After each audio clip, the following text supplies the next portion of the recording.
Bonjour à toutes et à tous, bienvenue sur la chaîne. Aujourd'hui, j'étais en train de me dire qu'est-ce que je vais me faire comme film, et je me suis dit tiens, je vais me faire un petit western spaghetti.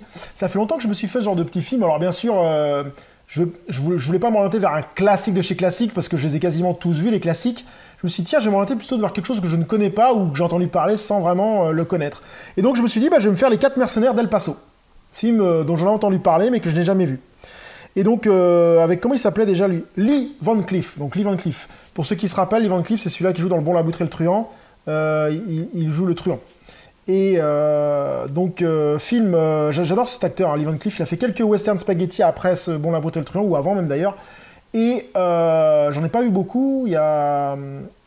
Je sais plus lesquels c'était qui étaient intéressants, et celui-là en faisait partie.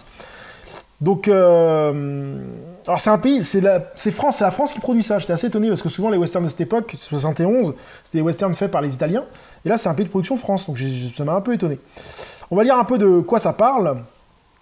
Alors, enfin non, c'est un film franco-italiano-espagnol. Donc en fait, c'est un condensé. Hein. Alors, 4 mercenaires conduits par leur chef Roy King acceptent, en échange d'une belle somme d'argent promise par la belle Alicia, de dynamiter un arsenal. Déguisés en Mexicains, ils s'emparent des munitions et à leur retour, la commanditaire a disparu avec la prime promise. Leur tête mise à prix, ils la poursuivent tout en devant composer avec un militaire qui veut l'utiliser dans sa guerre contre les États-Unis. Ouais, donc un peu un schéma classique western. Ça peut être pas mal, donc on va voir tout de suite ce que ça vaut. C'est parti. A few moments later. Je viens de finir le film, donc... Bon, soyons honnêtes, c'est un western sous-genre, ce n'est pas extraordinaire, on ne sait pas si c'est plus loufoque que sérieux, à des moments il y a des parties un peu loufoques, des parties un peu sérieuses.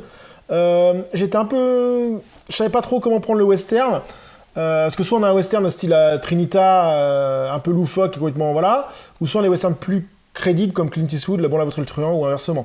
Et là, c'était un peu entre les deux, je sais pas trop comment le prendre. Par contre, les scènes de gunfight sont très bien faites, très bien réalisées. On a des scènes vraiment bien faites quand les mecs ils tirent et tout. Non, franchement, ça c'est bien fait. Par contre, l'histoire part un peu en queue de boudin à un moment. Ils poursuivent quelqu'un, machin, ça revient. C'est un peu brouhaha. Mais dans l'ensemble, ça reste un film correct.